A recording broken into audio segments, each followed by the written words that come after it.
ನಮಸ್ಕಾರ ಗೆಳೆಯರಿ, stock market Kannada ಚಾನಲ್ಗೆ ಸ್ವಾಗತ ಸುಸ್ವಾಗತ. ಗೆಳೆಯರಿ, ವಿಡಿಯೋದಲ್ಲಿ 4 ಕಂಪನಿಗಳ Q4 ರಿಸಲ್ಟ್ ಅನ್ನ ಓವರ್ವ್ಯೂ ಮಾಡಿ ತಿಳ್ಕೊಳ್ಳುವಂತ ಪ್ರಯತ್ನವನ್ನ ಮಾಡೋಣ. ಹಾಗೆ ಇದರಲ್ಲಿ ಒಂದು ಕಂಪನಿ ಬೋನಸ್ ಶೇರ್ ಅನ್ನು ಕೂಡ ಅನೌನ್ಸ್ ಮಾಡಿದೆ ಇನ್ವೆಸ್ಟರ್ಸ್ ಗೆ. ಯಾವ ಕಂಪನಿ ರಿಸಲ್ಟ್ ಹೇಗಿದೆ, ಲಾಂಗ್ ಟರ್ಮ್ ವ್ಯೂ ನಲ್ಲಿ ನೋಡಿದ್ರೆ ಸ್ಟಡಿ ಮಾಡಬಹುದಾ, ಎಲ್ಲದರ ಬಗ್ಗೆ ಒಂದಷ್ಟು ವಿಚಾರವನ್ನ ನಾವು ತಿಳ್ಕೊಳ್ಳುವಂತ ಪ್ರಯತ್ನವನ್ನ ಮಾಡೋಣ. ಮೊದಲಿಗೆ ಡಿಸ್ಕ್ಲೇಮರ್ ಕೊಡ್ಲಿಕ್ಕೆ ಇಷ್ಟಪಡ್ತೀನಿ.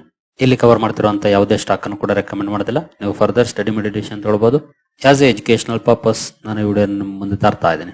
ಗೆಳೆಯರೆ, ಮೊದಲನೇ ಕಂಪನಿಯ ರಿಸಲ್ಟ್ ಅನ್ನು ನೋಡಬಹುದು. ಮೊದಲನೇ ಕಂಪನಿ ಅಶೋಕ್ ಲೇಲ್ಯಾಂಡ್ ಇವತ್ತು ಡ್ಯೂರಿಂಗ್ ದ ಮಾರ್ಕೆಟ್ ರಿಸಲ್ಟ್ ಬಂದಿದೆ. ಈಗಾಗಲೇ ಮಾರ್ಕೆಟ್ ಅಲ್ಲಿ ರಿಯಾಕ್ಷನ್ ಕೂಡ ಬಂದಿದೆ. ಅದನ್ನು ಕೂಡ ಒಂದ್ಸಲ ಚೆಕ್ ಮಾಡ್ಕೊಳ್ಳಿ, ಯಾವ ರೀತಿ ರಿಯಾಕ್ಷನ್ ಬಂದಿದೆ ಅಂತ ನೋಡಬಹುದು. ಕಂಪನಿ ಡಿವಿಡೆಂಡ್ ಕೂಡ ಅನೌನ್ಸ್ ಮಾಡಿದೆ. The board of directors of the company have declared 2 interim dividends for the FY 24-25, 2 rupees per share ಹಾಗೂ 4.25 per share. ನವೆಂಬರ್ 2024 ಅಲ್ಲಿ 2 ರೂಪಾಯಿ ಅನೌನ್ಸ್ ಮಾಡಿದ್ರು. ಈಗ 4.25 rupees per share dividend announce ಮಾಡಿದ್ದಾರೆ. ಓವರ್ ಆಲ್ ಈ ವರ್ಷದಲ್ಲಿ 6.25 per share ಕಂಪನಿ ಡಿವಿಡೆಂಡ್ ಕೊಡ್ತಾ ಇದೆ. ಇನ್ನು ಇಶ್ಯೂ ಆಫ್ ಬೋನಸ್ ಶೇರ್ಸ್ ನೋಡಬಹುದು. The board had approved issue of bonus equity shares in the ratio of 1:1. One equity share of 1 each for every one full paid up equity share of ₹1 each held by the shareholders of the company. ಅಂದ್ರೆ 1:1 ratio ಅಂತಂದ್ರೆ ನಿಮ್ಮ ಹತ್ರ 1 share ಇದ್ರೆ 1 share ಅನ್ನ bonus ಆಗಿ ಕೊಡ್ತಾ ಇದೆ company.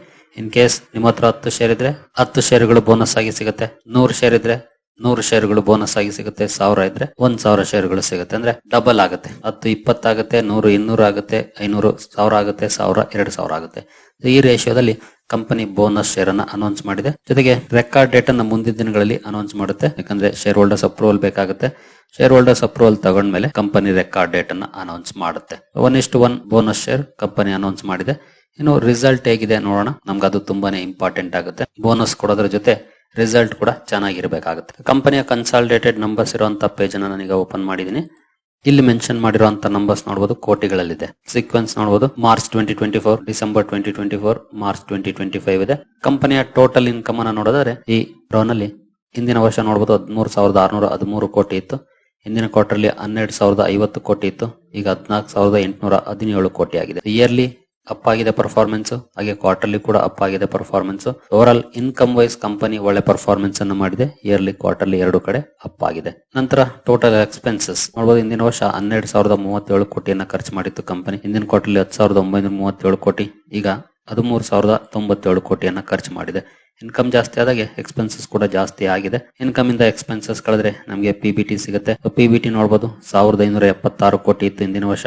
ಹಿಂದಿನ ಕ್ವಾರ್ಟರ್ಲಿ 1,122 ಕೋಟಿ, ಈಗ 1,719 ಕೋಟಿ ಆಗಿದೆ. ಇಯರ್ಲಿ ಅಪ್ ಆಗಿದೆ ಪರ್ಫಾರ್ಮೆನ್ಸ್, ಹಾಗೆ ಕ್ವಾರ್ಟರ್ಲಿ ಕೂಡ ಇಂಪ್ರೂವ್ ಆಗಿದೆ ನೋಡಬಹುದು ಪಿಬಿಟಿ ಅಲ್ಲಿ. ನಂತರ ಜಾಯಿಂಟ್ ವೆಂಚರ್ಸ್ ನ ಪ್ರಾಫಿಟ್ ಆಡ್ ಆಗುತ್ತೆ. ಆನಂತರ ಕೆಲವೊಂದು ಚೇಂಜಸ್ ಆಗುತ್ತೆ. ಎಕ್ಸೆಪ್ಷನಲ್ ಐಟಮ್ಸ್ ಕೂಡ ಇದೆ. ಈ ಸಲ 110 ಕೋಟಿ ಎಕ್ಸೆಪ್ಷನಲ್ ಐಟಮ್ಸ್ ಮೈನಸ್ ಆಗಿದೆ. ಹಿಂದಿನ ವರ್ಷ 66 ಕೋಟಿ ಮೈನಸ್ ಆಗಿತ್ತು. ಹಿಂದಿನ ಕ್ವಾರ್ಟರ್ಲಿ 2 ಕೋಟಿ ಪ್ಲಸ್ ಆಗಿತ್ತು, ಬಟ್ ಈ ಸಲ ಮೈನಸ್ ಆಗಿದೆ. ನಂತರ ಟ್ಯಾಕ್ಸ್ ಎಕ್ಸ್ಪೆನ್ಸಸ್ ಬರುತ್ತೆ. ಟ್ಯಾಕ್ಸ್ ಎಕ್ಸ್ಪೆನ್ಸಸ್ ಎಲ್ಲ ಕಳೆದ ಮೇಲೆ ಕಂಪನಿಯ ಪ್ರಾಫಿಟ್ ಫಾರ್ ದ ಇಯರ್ ನೋಡೋದಾದ್ರೆ ನೋಡಬಹುದು, ಸೀರಿಯಲ್ ನಂಬರ್ 11 ರೋ ನಲ್ಲಿ ಹಿಂದಿನ ವರ್ಷ 933 ಕೋಟಿ ಇತ್ತು ಕಂಪನಿಯ ನೆಟ್ ಪ್ರಾಫಿಟ್. ಹಿಂದಿನ ಕ್ವಾರ್ಟರ್ಲಿ 819 ಕೋಟಿ, ಈಗ 1,245 ಕೋಟಿ. ಇಯರ್ಲಿ ತುಂಬಾ ಚೆನ್ನಾಗಿ ಇಂಪ್ರೂವ್ ಆಗಿದೆ, ಹಾಗೆ ಕ್ವಾರ್ಟರ್ಲಿ ಕೂಡ ತುಂಬಾ ಒಳ್ಳೆ ಇಂಪ್ರೂವ್ಮೆಂಟ್ ನೋಡ್ಲಿಕ್ಕೆ ಸಿಕ್ಕಿದೆ. ಓವರ್ ಆಲ್ ಕಂಪನಿ ತುಂಬಾ ಒಳ್ಳೆ ಪರ್ಫಾರ್ಮೆನ್ಸ್ ಅನ್ನ ಕೊಟ್ಟಿದೆ ಅಂತ ಹೇಳ್ಬೋದು. ಇವನ್ ರಿಸಲ್ಟ್ ವೈಸ್ ಕೂಡ ಚೆನ್ನಾಗಿದೆ. ಬೋನಸ್ ಅನ್ನು ಕೂಡ ಅನೌನ್ಸ್ ಮಾಡಿದೆ. ಡಬಲ್ ಧಮಾಕ ಇನ್ವೆಸ್ಟರ್ಸ್ಗೆ. ಇನ್ನು EPS ಅಲ್ಲೂ ಕೂಡ ನೋಡಬಹುದು, 2.91, 2.59, ಈಗ 3.85. ಇಯರ್ಲಿ ಕ್ವಾರ್ಟರ್ಲಿ 2 ಕಡೆ ಇಂಪ್ರೂವ್ಮೆಂಟ್ ನೋಡ್ಲಿಕ್ಕೆ ಸಿಕ್ಕಿದೆ ನಂಬರ್ ಅಲ್ಲಿ. ಹಾಗಾದ್ರೆ ಈ ರಿಸಲ್ಟ್ ಕಂಪನಿಯಲ್ಲಿ ಒಳ್ಳೆ ಪರ್ಫಾರ್ಮೆನ್ಸ್ ಗೆ ಕಾರಣ ಆಯ್ತಾ ಅಂತ ನೋಡಿದ್ರೆ ಖಂಡಿತ ಫ್ಲಾಟಿಶ್ ಕ್ಲೋಸಿಂಗ್ ಕಂಡು ಬಂದಿದೆ. ಈ ಕಡೆ ಪಾಸಿಟಿವ್ ಇಲ್ಲ, ಈ ಕಡೆ ನೆಗೆಟಿವ್ ಇಲ್ಲ, ಆ ರೀತಿ ಪರ್ಫಾರ್ಮೆನ್ಸ್ ನೋಡ್ಲಿಕ್ಕೆ ಸಿಕ್ಕಿದೆ. ಬಟ್ ರಿಸಲ್ಟ್ ಅಂತೂ ಚೆನ್ನಾಗಿದೆ. ಜೊತೆಗೆ ಕಂಪನಿ ಬೋನಸ್ ಅನ್ನು ಕೂಡ ಅನೌನ್ಸ್ ಮಾಡಿದೆ. ಇಂಟ್ರೆಸ್ಟ್ ಇರೋರು ಕಂಪನಿಯ ಬಗ್ಗೆ ಡೀಟೇಲ್ ಆಗಿ ಸ್ಟಡಿ ಮಾಡಬಹುದು. ಆಟೋ ಇಂಡಸ್ಟ್ರಿಯಲ್ಲಿ ಕೆಲಸ ಮಾಡುವಂತ ಕಂಪನಿ ನಿಮ್ಗೆ ಗೊತ್ತಿದೆ. ಇವನ್ ಡಿಫೆನ್ಸ್ ಅಲ್ಲೂ ಕೂಡ ಕಾಂಟ್ರಿಬ್ಯೂಟ್ ಮಾಡುತ್ತೆ. ಅಂದ್ರೆ ಡಿಫೆನ್ಸ್ ಗೆ ಸಂಬಂಧಪಟ್ಟಂತೆ ಆರ್ಮಿ ಟ್ರಕ್ಸ್ ಅನ್ನ ಮ್ಯಾನುಫ್ಯಾಕ್ಚರ್ ಮಾಡಿ ಕೊಡುತ್ತೆ. ಬಟ್ ತುಂಬಾ ದೊಡ್ಡ ಮಟ್ಟದ ಕಾಂಟ್ರಿಬ್ಯೂಷನ್ ಏನಿಲ್ಲ, ಸಣ್ಣ ಮಟ್ಟದ. ಇಂಟ್ರೆಸ್ಟ್ ಬೇಕಿದ್ರೆ ಕಂಪನಿಯನ್ನ ಡೀಟೇಲ್ ಆಗಿ ಅನಾಲಿಸಿಸ್ ಮಾಡಬಹುದು. ಇನ್ನು ಎರಡನೇ ಸ್ಟಾಕ್ ಗೆ ಬರೋದಾದ್ರೆ BEML ಲಿಮಿಟೆಡ್. BEML ನ ರಿಸಲ್ಟ್ ಕೂಡ ಇವತ್ತು ಅನೌನ್ಸ್ ಆಗಿದೆ. ಕಂಪನಿಯ ಕನ್ಸಾಲಿಡೇಟೆಡ್ ನಂಬರ್ಸ್ ಇರುವಂತಹ ಪೇಜ್ ಅನ್ನು ಓಪನ್ ಮಾಡಿದೀನಿ. ಇಲ್ಲಿ ಮೆನ್ಷನ್ ಮಾಡಿರುವಂತಹ ನಂಬರ್ಸ್ ಎಲ್ಲಾನು ಕೂಡ ಲಕ್ಷಗಳಲ್ಲಿದೆ. ಕಂಪನಿಯ ಟೋಟಲ್ ಇನ್ಕಮ್ ಅನ್ನು ನೋಡಿದ್ರೆ ಹಿಂದಿನ ವರ್ಷ ನೋಡಬಹುದು 1,51,825 ಇತ್ತು. ಹಿಂದಿನ ಕ್ವಾರ್ಟರ್ಲಿ 88,028. ಈ ಸಲ 1,65,636. ಇಯರ್ಲಿ ತುಂಬಾ ಒಳ್ಳೆ ಇಂಪ್ರೂವ್ಮೆಂಟ್ ನೋಡ್ಲಿಕ್ಕೆ ಸಿಕ್ಕಿದೆ. ಕ್ವಾರ್ಟರ್ಲಿ ಅಂತೂ ನಿಯರ್ಲಿ ಡಬಲ್ ಆಗಿದೆ. 88,000ದಿಂದ 1,65,000 ವರೆಗೂ ಹೋಗಿದೆ. ಒಳ್ಳೆ ಪರ್ಫಾರ್ಮೆನ್ಸ್ ನೋಡ್ಲಿಕ್ಕೆ ಸಿಕ್ಕಿದೆ. ಆಲ್ಮೋಸ್ಟ್ ರೈಲ್ವೆ ಸೆಕ್ಟರ್ ಅಲ್ಲಿ ಅಥವಾ ಇನ್ಫ್ರಾದಲ್ಲಿ ಕೆಲಸ ಮಾಡುವಂತ ಕಂಪನೀಸ್ ಇದೇ ರೀತಿ ಪರ್ಫಾರ್ಮೆನ್ಸ್ ಅನ್ನು ಮಾಡಿದ್ದು ಲಾಸ್ಟ್ ಕ್ವಾರ್ಟರ್ ಅಲ್ಲಿ. ಹಾಗಾಗಿನೇ ಅಲ್ಲಿ ಸ್ವಲ್ಪ ಜಾಸ್ತಿನೇ ಡೌನ್ ಫಾಲ್ ಕೂಡ ನೋಡ್ಲಿಕ್ಕೆ ಸಿಕ್ಕಿತ್ತು. ಈಗ ಒಳ್ಳೆ ಕಮ್ ಬ್ಯಾಕ್ ಅನ್ನ ಮಾಡ್ತಿದ್ದೇವೆ ಅಂತ ಹೇಳ್ಬೋದು. ಕಂಪನೀಸ್ ಒಳ್ಳೆ ಪರ್ಫಾರ್ಮೆನ್ಸ್ ನೋಡ್ಲಿಕ್ಕೆ ಸಿಕ್ಕಿದೆ. ಇನ್ಕಮ್ ವೈಸ್ ಬರೀ ಇನ್ಕಮ್ ನೋಡಿದ್ರೆ ಆಗೋದಿಲ್ಲ, ಎಕ್ಸ್ಪೆನ್ಸಸ್ ಕೂಡ ನೋಡಬೇಕು, ನಂತರ ಪ್ರಾಫಿಟ್ ನೋಡಬೇಕು. ಕಂಪನಿಯ ಟೋಟಲ್ ಎಕ್ಸ್ಪೆನ್ಸಸ್ ನೋಡಬಹುದು. ಹಿಂದಿನ ವರ್ಷ 1,17,065 ಇತ್ತು. ಹಿಂದಿನ ಕ್ವಾರ್ಟರ್ 85,070. ಈಗ 1,26,154 ಇದೆ. ಇನ್ಕಮ್ ಇಂದ ಎಕ್ಸ್ಪೆನ್ಸಸ್ ಕಳೆದ್ರೆ PBT ಸಿಗುತ್ತೆ ನೋಡಬಹುದು. ಹಿಂದಿನ ವರ್ಷ 34,760 ಇತ್ತು. ಹಿಂದಿನ ಕ್ವಾರ್ಟರ್ 2,958. ಈಗ 39,481. ಇಯರ್ಲಿ ಕ್ವಾರ್ಟರ್ಲಿ ಎರಡು ಕಡೆ ಒಳ್ಳೆ ಪರ್ಫಾರ್ಮೆನ್ಸ್ ನೋಡ್ಲಿಕ್ಕೆ ಸಿಕ್ಕಿದೆ. ಯಾವುದೇ ರೀತಿ ಎಕ್ಸೆಪ್ಷನ್ ಐಟಮ್ಸ್ ಇಲ್ಲ. ನಂತರ ಟ್ಯಾಕ್ಸ್ ಎಕ್ಸ್ಪೆನ್ಸಸ್ ಕಳೆದ ಮೇಲೆ ಕಂಪನಿಯ ಪ್ರಾಫಿಟ್ ಫಾರ್ ದ ಪೀರಿಯಡ್ ಎಷ್ಟಿದೆ ಅಂತ ನೋಡಿದರೆ ನೋಡಬಹುದು 25,680. ಹಿಂದಿನ ವರ್ಷ ಹಿಂದಿನ ಕ್ವಾರ್ಟರ್ಲಿ 2,441. ಈಗ 28,755. ಇಯರ್ಲಿ ಕಂಪನಿಯ ಪರ್ಫಾರ್ಮೆನ್ಸ್ ಇಂಪ್ರೂವ್ ಆಗಿದೆ. ಕ್ವಾರ್ಟರ್ಲಿ ಅಂತ ತುಂಬಾನೇ ಒಳ್ಳೆ ಇಂಪ್ರೂವ್ಮೆಂಟ್ ನೋಡ್ಲಿಕ್ಕೆ ಸಿಕ್ಕಿದೆ BEML ಅಲ್ಲಿ. ನಂತರ EPS ಅಲ್ಲೂ ಕೂಡ ನೋಡಬಹುದು 61.66. ಲಾಸ್ಟ್ ಕ್ವಾರ್ಟರ್ಲಿ ಬರೀ 5.86. ಈಗ 69.05. ತುಂಬಾ ಒಳ್ಳೆ ಇಂಪ್ರೂವ್ಮೆಂಟ್ ನೋಡ್ಲಿಕ್ಕೆ ಸಿಕ್ಕಿದೆ. ಎಸ್ಪೆಷಲಿ ಕ್ವಾರ್ಟರ್ಲಿ ಅಂತ ಭರ್ಜರಿ ಜಂಪ್ ಆಗಿದೆ ನಂಬರ್ಸ್. ಓವರ್ ಆಲ್ BEML ಕೂಡ ಒಳ್ಳೆ ಪರ್ಫಾರ್ಮೆನ್ಸ್ ಅನ್ನ ಮಾಡಿದೆ. ಈ ಕಂಪನಿ ರೈಲ್ವೇಸ್ ಅಲ್ಲಿ ಕೆಲಸ ಮಾಡುತ್ತೆ. ಇಲ್ಲೇ ಇದೆ ನೋಡಬಹುದು. ಡಿಫೆನ್ಸ್ ಅಂಡ್ ಏರೋಸ್ಪೇಸ್ ಅಲ್ಲೂ ಕೂಡ ಕೆಲಸ ಮಾಡುತ್ತೆ. ಮೈನಿಂಗ್ ಅಂಡ್ ಕನ್ಸ್ಟ್ರಕ್ಷನ್ ಅಲ್ಲಿ ಕೆಲಸ ಮಾಡುತ್ತೆ. ರೈಲ್ ಅಂಡ್ ಮೆಟ್ರೋದಲ್ಲಿ ಕೆಲಸ ಮಾಡುತ್ತೆ. ಮೇಜರ್ ಈ ಸೆಕ್ಟರ್ಸ್ ಅಲ್ಲಿ ಕಾಂಟ್ರಿಬ್ಯೂಷನ್ ಅನ್ನ ಮಾಡುತ್ತೆ. ಇಂಟ್ರೆಸ್ಟೆಡ್ ಕಂಪನಿಯ ಬಗ್ಗೆ ಡೀಟೇಲ್ ಆಗಿ ಸ್ಟಡಿ ಮಾಡಬಹುದು. ಆದ್ರೆ ಈ ಕಂಪನಿ ಸರ್ಕಾರಿ ಕಂಪನಿ, ಅದು ನೆನಪಿರ್ಲಿ ಇನ್ವೆಸ್ಟ್ ಮಾಡೋದಕ್ಕೆ ಮುಂಚೆ. ಇನ್ನು ನೆಕ್ಸ್ಟ್ ಆಗಿ ನಾವು ಹೋಗೋದಾದ್ರೆ ಅಪೋಲೋ ಮೈಕ್ರೋ ಸಿಸ್ಟಮ್. ಈ ಕಂಪನಿ ಕೂಡ ಡಿಫೆನ್ಸ್ ಅಲ್ಲಿ ಕೆಲಸ ಮಾಡುವಂತ ಕಂಪನಿ. ನೋಡೋಣ ಇದರ ರಿಸಲ್ಟ್ ಹೇಗಿದೆ ಅಂತ. ಇಲ್ಲಿ ಮೆನ್ಷನ್ ಮಾಡಿರುವಂತಹ ನಂಬರ್ಸ್ ಎಲ್ಲಾನು ಕೂಡ ಲಕ್ಷಗಳಲ್ಲಿದೆ. ಕನ್ಸಾಲಿಡೇಟೆಡ್ ನಂಬರ್ಸ್ ನಾನು ಓಪನ್ ಮಾಡಿದ್ದೀನಿ. ಈಗ ಕಂಪನಿಯ ಟೋಟಲ್ ಇನ್ಕಮ್ ಅನ್ನು ನೋಡಿದರೆ ಹಿಂದಿನ ವರ್ಷ 13,629 ಇತ್ತು. ಹಿಂದಿನ ಕ್ವಾರ್ಟರ್ಲಿ 14,937. ಈಗ 16,249. ಇಯರ್ಲಿ ಅಪ್ ಆಗಿದೆ ಪರ್ಫಾರ್ಮೆನ್ಸ್. ಹಾಗೆ ಕ್ವಾರ್ಟರ್ಲಿ ಕೂಡ ಒಳ್ಳೆ ಇಂಪ್ರೂವ್ಮೆಂಟ್ ನೋಡ್ಲಿಕ್ಕೆ ಸಿಕ್ಕಿದೆ ಕಂಪನಿಯ ಇನ್ಕಮ್ ಅಲ್ಲಿ. ನಂತರ ಎಕ್ಸ್ಪೆನ್ಸಸ್, ಟೋಟಲ್ ಎಕ್ಸ್ಪೆನ್ಸಸ್ ನೋಡಿದರೆ ಹಿಂದಿನ ವರ್ಷ 11,813 ಇತ್ತು. ಹಿಂದಿನ ಕ್ವಾರ್ಟರ್ಲಿ 12,318. ಈಗ 14,050 ಇದೆ. ಇನ್ಕಮ್ ಇಂದ ಎಕ್ಸ್ಪೆನ್ಸಸ್ ಕಳೆದ್ರೆ PBT ನೋಡಬಹುದು. ಹಿಂದಿನ ವರ್ಷ 1,816 ಲಕ್ಷ. ಹಿಂದಿನ ಕ್ವಾರ್ಟರ್ಲಿ 2,690. ಈಗ 2,199. ಕ್ವಾರ್ಟರ್ಲಿ ಸ್ವಲ್ಪ ಡೌನ್ ಇದೆ. ಇಯರ್ಲಿ ತುಂಬಾ ಒಳ್ಳೆ ಇಂಪ್ರೂವ್ಮೆಂಟ್ ನೋಡ್ಲಿಕ್ಕೆ ಸಿಕ್ಕಿದೆ ಕಂಪನಿಯ PBT ಅಲ್ಲಿ. ನಂತರ ಟ್ಯಾಕ್ಸ್ ಎಕ್ಸ್ಪೆನ್ಸಸ್ ಬರುತ್ತೆ. ಟ್ಯಾಕ್ಸ್ ಎಕ್ಸ್ಪೆನ್ಸಸ್ ಕಳೆದ ಮೇಲೆ ಕಂಪನಿಯ net profit for the period ಅಥವಾ ಪ್ಯಾಟ್ ಅನ್ನು ನೋಡಿದರೆ ಪ್ರಾಫಿಟ್ ಆಫ್ಟರ್ ಟ್ಯಾಕ್ಸ್ ಹಿಂದಿನ ವರ್ಷ ನೋಡಬಹುದು 1,293 ಲಕ್ಷ ಇತ್ತು. ಹಿಂದಿನ ಕ್ವಾರ್ಟರ್ಲಿ 1,823. ಈಗ 1,396 ಇದೆ. ಇಯರ್ಲಿ ಇಂಪ್ರೂವ್ ಆಗಿದೆ ಕಂಪನಿಯ net profit. But quarterly down ಇದೆ ನೋಡಬಹುದು. 1,823 1,396 ಇಳಿದಿದೆ. ಇನ್ನು ಸೇಮ್ ಪ್ರಪೋರ್ಷನೇಟ್ ಅಲ್ಲಿ EPS ಅಲ್ಲಿ ಅಡ್ಜಸ್ಟ್ ಆಗುತ್ತೆ ನೋಡಬಹುದು. 0.52, 0.6, 0.46 ಇದೆ. ಇಲ್ಲೂ ಕೆಲವೊಂದು ಅಡ್ಜಸ್ಟ್ಮೆಂಟ್ಸ್ ಇದೆ. ಅಡ್ಜಸ್ಟ್ಮೆಂಟ್ ನಂತರ ಇಯರ್ಲಿ ಕ್ವಾರ್ಟರ್ಲಿ ಎರಡು ಕಡೆ EPS ಅಲ್ಲಿ ಡೌನ್ ನೋಡ್ಲಿಕ್ಕೆ ಕಾಣ್ತಾ ಇದೆ. ಬಟ್ ಕಂಪನಿಯ ಪ್ಯಾಟಲ್ ಇಯರ್ಲಿ ಇಂಪ್ರೂವ್ಮೆಂಟ್ ಇದೆ, ಕ್ವಾರ್ಟರ್ಲಿ ಡೌನ್ ಇದೆ. ಸ್ಟಾಕ್ ಆಲ್ಮೋಸ್ಟ್ 9.5% ಡೌನ್ ಅಲ್ಲಿ ಇವತ್ತು ಕ್ಲೋಸಿಂಗ್ ಅನ್ನ ಕೊಟ್ಟಿದೆ. ಎಸ್ಪೆಷಲಿ ರಿಸಲ್ಟ್ ಡೇ ಅಂತ ಒಳ್ಳೆ ಪರ್ಫಾರ್ಮೆನ್ಸ್ ಏನ್ ಬಂದಿಲ್ಲ ಅಪೋಲೋ ಮೈಕ್ರೋದಲ್ಲಿ. ಇಂಟ್ರೆಸ್ಟ್ ಬೇಕಿದ್ರೆ ಕಂಪನಿಯ ಬಗ್ಗೆ ಡೀಟೇಲ್ ಆಗಿ ಸ್ಟಡಿ ಮಾಡಬಹುದು. ಕಂಪನಿಯ ವೆಬ್ಸೈಟ್ ಗೆ ಬಂದ್ರೆ ಕಂಪನಿ ಎಲ್ಲೆಲ್ಲ ಕೆಲಸ ಮಾಡುತ್ತೆ ಅಂತ ನೋಡಬಹುದು. ಏರೋಸ್ಪೇಸ್ ಅಲ್ಲಿ ಕೆಲಸ ಮಾಡುತ್ತೆ, ಗ್ರೌಂಡ್ ಡಿಫೆನ್ಸ್ ಅಲ್ಲಿ, ಸ್ಪೇಸ್ ಅಲ್ಲಿ, transportation, embedded solution, homeland security, avionic, ಇದಿಷ್ಟು ಸೆಗ್ಮೆಂಟ್ಸ್ ಅಲ್ಲಿ ಕಂಪನಿ ಕೆಲಸ ಮಾಡುತ್ತೆ. ಹಾಗೆ ಸರ್ವಿಸಸ್ ಗೆ ಬಂದ್ರೆ electronic manufacturing services, hardware design services, IT and software services, electronic cat services, ಹಾಗೆ ಮೆಕ್ಯಾನಿಕಲ್ ಕ್ಯಾಟ್ ಸರ್ವಿಸಸ್ ಅನ್ನು ಕಂಪನಿ ಪ್ರೊವೈಡ್ ಮಾಡುತ್ತೆ. ಇಂಟ್ರೆಸ್ಟ್ ಬೇಕಿದ್ರೆ ಸ್ಟಡಿ ಮಾಡಬಹುದು ಡೀಟೇಲ್ ಆಗಿ. ಬಟ್ ಸಣ್ಣ ಕಂಪನಿ, ಅತಿ ಹೆಚ್ಚು ರಿಸ್ಕ್ ಇರುವಂತಹ ಕಂಪನಿ, ಅದರ ಕಡೆ ಗಮನ ಇರಲಿ. ನಂತರ ಇನ್ನೊಂದು ಕಂಪನಿ ಕೆರ್ನೆಕ್ಸ್ ಮೈಕ್ರೋ ಸಿಸ್ಟಮ್ಸ್. ಈ ಕಂಪನಿ ಕೂಡ ಇವತ್ತು ರಿಸಲ್ಟ್ ಅನ್ನು ಅನೌನ್ಸ್ ಮಾಡಿದೆ.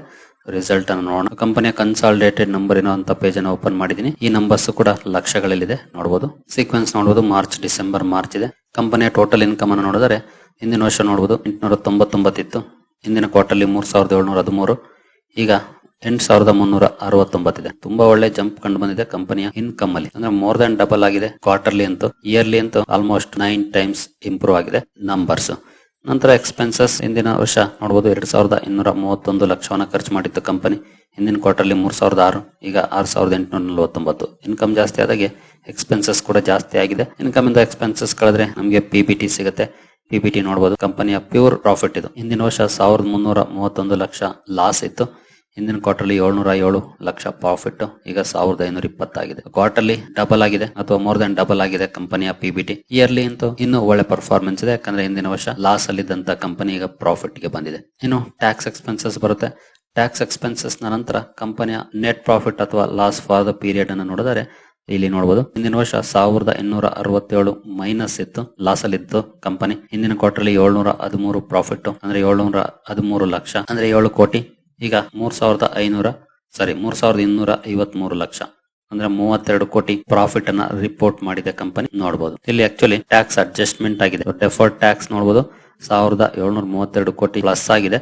ಹಾಗಾಗಿ ಕಂಪನಿಯ ನೆಟ್ ಪ್ರಾಫಿಟ್ ತುಂಬಾನೇ ಡಿಫರೆನ್ಸ್ ಆಗುತ್ತೆ. ಇನ್ ಕೇಸ್ ಕಂಪನಿಯ ಕೋರ್ ಪ್ರಾಫಿಟ್ ಅನ್ನು ನೋಡಿದ್ರೆ ಇಲ್ಲೂ ಕೂಡ ಒಳ್ಳೆ ಪರ್ಫಾರ್ಮೆನ್ಸ್ ಇದೆ. ಮೋರ್ ದನ್ 15 ಕ್ರೋರ್ಸ್ ಲಾಭವನ್ನ ಕಂಪನಿ ಗಳಿಸಿದೆ ನೋಡಬಹುದು. ಓವರ್ ಆಲ್ ಕೆರ್ನೆಕ್ಸ್ ಮೈಕ್ರೋ ಸಿಸ್ಟಮ್ಸ್ ತುಂಬಾ ಒಳ್ಳೆ ಪರ್ಫಾರ್ಮೆನ್ಸ್ ಅನ್ನ ಮಾಡಿದೆ. EPS ಅಲ್ಲಿ ಬಿಗ್ ಚೇಂಜಸ್ ಕಂಡು ಬರುತ್ತೆ ಬಿಕಾಸ್ ಆಫ್ ಅಡ್ಜಸ್ಟ್ಮೆಂಟ್ಸ್ ನೋಡಬಹುದು. ಹಿಂದಿನ ಸಲ 7.53 ಮೈನಸ್ ಇತ್ತು, ಹಿಂದಿನ ಕ್ವಾರ್ಟರ್ಲಿ 4.29 ಇತ್ತು, ಈಗ 19.44 ಆಗಿದೆ. ಡೆಫರ್ಡ್ ಟ್ಯಾಕ್ಸ್ ತುಂಬಾನೇ ಇದೆ, ಹಾಗಾಗಿ ನಂಬರ್ಸ್ ಬಿಗ್ ಡಿಫರೆನ್ಸ್ ಆಗುತ್ತೆ. ಬಟ್ ಕಂಪನಿಯ ಕೋರ್ ಪ್ರಾಫಿಟ್ ಅನ್ನು ನೋಡಿದ್ರು ಕೂಡ ತುಂಬಾ ಒಳ್ಳೆ ಪರ್ಫಾರ್ಮೆನ್ಸ್ ನೋಡ್ಲಿಕ್ಕೆ ಸಿಕ್ಕಿದೆ ಕೆರ್ನೆಕ್ಸ್ ಮೈಕ್ರೋ ಸಿಸ್ಟಮ್ಸ್ ಅಲ್ಲಿ.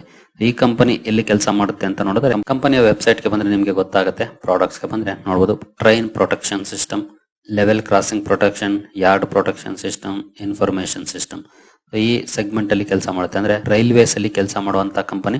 ಎಸ್ಪೆಷಲಿ ಈ ಕಂಪನಿ ಕವಚ್ ಸೆಗ್ಮೆಂಟ್ ಅಲ್ಲಿ ಕೆಲಸ ಮಾಡುತ್ತೆ. ಇತ್ತೀಚೆಗೆ ನಿಮ್ಗೆ ಗೊತ್ತಿದೆ ಕವಚ್ ತುಂಬಾನೇ ಇಂಪಾರ್ಟೆಂಟ್ ಆಗುತ್ತೆ ಟ್ರೈನ್ ಆಕ್ಸಿಡೆಂಟ್ ಗಳನ್ನ ತಪ್ಪಿಸ್ಲಿಕ್ಕೆ. ಈ ಸೆಗ್ಮೆಂಟ್ ಅಲ್ಲಿ ಕೆಲಸ ಮಾಡುವಂತ ಕಂಪನಿ ಸರ್ವಿಸಸ್ ನೋಡಬಹುದು. ಈ ಎಲ್ಲ ಸರ್ವಿಸಸ್ ಅನ್ನ ಕಂಪನಿ ಪ್ರೊವೈಡ್ ಮಾಡುತ್ತೆ. ಇಂಟ್ರೆಸ್ಟ್ ಇರೋ ಕಂಪನಿಯ ಬಗ್ಗೆ ಡೀಟೇಲ್ ಆಗಿ ಸ್ಟಡಿ ಮಾಡಬಹುದು. ಇದು ಕೂಡ ಒಂದು ಸಣ್ಣ ಕಂಪನಿ. ಈ ಹಿಂದೆ ಕೂಡ ನಾನು ಹಲವು ಸಲ ಈ ಸ್ಟಾಕ್ ಅನ್ನು ಕೂಡ ಕವರ್ ಮಾಡಿ ತಿಳಿಸ್ಕೊಟ್ಟಿದ್ದೀನಿ. ಇಂಟ್ರೆಸ್ಟ್ ಇರಬೇಕಿದ್ರೆ ಸ್ಟಡಿ ಮಾಡಬಹುದು ಅಂತ. ಒಳ್ಳೆ ಪರ್ಫಾರ್ಮೆನ್ಸ್ ಕೂಡ ನೋಡ್ಲಿಕ್ಕೆ ಸಿಗ್ತಾ ಇದೆ. ಸ್ಟಾಕ್ ಅಲ್ಲಿ ರಿಸಲ್ಟ್ ಬಂದ ಮೇಲೆ 10% ಅಪ್ಪರ್ ಸರ್ಕ್ಯೂಟ್ ಅಲ್ಲಿ ಪರ್ಫಾರ್ಮೆನ್ಸ್ ನೋಡ್ಲಿಕ್ಕೆ ಸಿಕ್ಕಿದೆ. ಒಳ್ಳೆ ರಿಯಾಕ್ಷನ್ ಬಂದಿದೆ ರಿಸಲ್ಟ್ ಗೆ. ಇಂಟ್ರೆಸ್ಟ್ ಇರಬೇಕಿದ್ರೆ ಸ್ಟಡಿ ಮಾಡಬಹುದು. ಬಟ್ ನಿಮ್ಮ ರಿಸ್ಕ್ ಗೆ ತಕ್ಕಂತೆ ಸ್ಟಡಿ ಮಾಡಿ ಡಿಸೈಡ್ ಮಾಡಿ. ಒಟ್ಟಿನಲ್ಲಿ ರಿಸಲ್ಟ್ ಅಂತೂ ಚೆನ್ನಾಗಿದೆ. ಇದರಲ್ಲಿ ಅಪೋಲೋ ಮೈಕ್ರೋನೇ ಸ್ವಲ್ಪ ಕ್ವಾರ್ಟರ್ಲಿ ಅಂಡರ್ ಪರ್ಫಾರ್ಮೆನ್ಸ್ ಅನ್ನ ಮಾಡಿರೋದು. BML ಅಲ್ಲೂ ಕೂಡ ಒಳ್ಳೆ ಪರ್ಫಾರ್ಮೆನ್ಸ್ ಇದೆ. ಹಾಗೆ ಅಶೋಕ್ ಲೇಲ್ಯಾಂಡ್ ಕೂಡ ಚೆನ್ನಾಗಿ ಪರ್ಫಾರ್ಮ್ ಮಾಡಿದೆ, ಜೊತೆಗೆ ಬೋನಸ್ ಅನ್ನು ಕೂಡ ಕೊಟ್ಟಿದೆ.